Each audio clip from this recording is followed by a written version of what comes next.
Hello everyone, welcome to technologyglance. In today's video, I'm going to show you how to message someone on BuzzCast.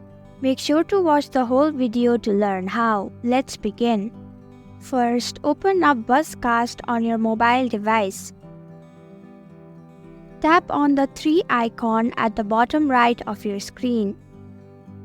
Now go ahead and tap on Fans. Tap on the profile of the user that you want to message. Now click on Chat. Now go ahead and type in the message bar to send your message. And that's it. I hope you found this video helpful. If you did, please click the thumbs up button. If you have any questions or thoughts, type them in the comments below.